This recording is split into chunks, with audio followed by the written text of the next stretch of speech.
Swali la Mheshimiwa Ndaisaba George Ruhoro, mbunge wa Ngara. Je, lini serikali itaanza kuwawezesha maafisa ugani kwa kuwapa mafuta ili waweze kutembelea wakulima? Lipatiwe majibu na serikali. Majibu ya swali hilo, Mheshimiwa Waziri. Mheshimiwa Mwenyekiti, serikali inatambua majukumu muhimu yanayofanywa na maafisa ugani katika kutekeleza majukumu yao kwenye mamlaka za serikali za mitaa. Mheshimiwa Mwenyekiti, ili kuwawezesha maafisa ugani kutekeleza majukumu yao katika halmashauri, serikali kupitia Wizara ya Kilimo mpaka kufikia Machi 2025 imewapatia wataalamu hao vitendea kazi mbalimbali zikiwemo pikipiki 6444, vishikwambi 5426, sare 6456 na magari 40.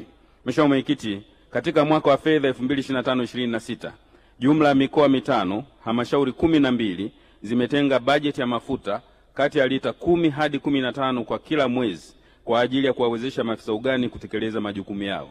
Mheshimiwa Mwenyekiti, serikali kupitia mapato ya ndani ya halmashauri zitaendelea kutenga bajeti ya fedha kwa ajili ya mafuta na matengenezo ya pikipiki za maafisa ugani ili waweze kutekeleza majukumu yao na kuongeza mapato ya ndani ya halmashauri husika. Asante. Mheshimiwa Ndaisaba George Ruhoro. Nakushukuru sana Mheshimiwa Mwenyekiti.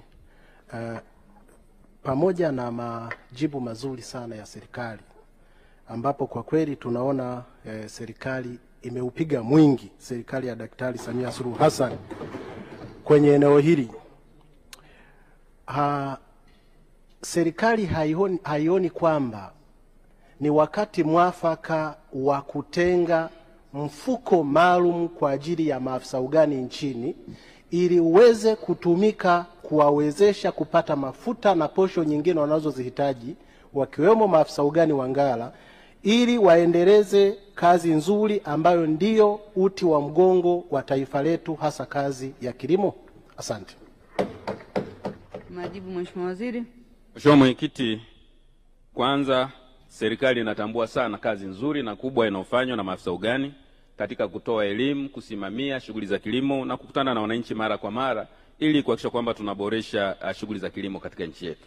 Naomba nitumie nafasi hii nimwahakikishie tu Mheshimiwa mbunge kwamba wazo alilolitoa la kuwa na mfuko maalum kwa ajili ya maafisa ugani, sisi ofisi ya Rais TAMISEMI kwa kushirikiana na Wizara ya Kilimo na serikali kwa ujumla tumelichukua kama pendekezo, tulifanyia tathmini na kuona kama linatekelezeka kwa taratibu gani, na kama kuna maboresho mengine mbadala basi serikali itaendelea kufanya hivyo. Asante.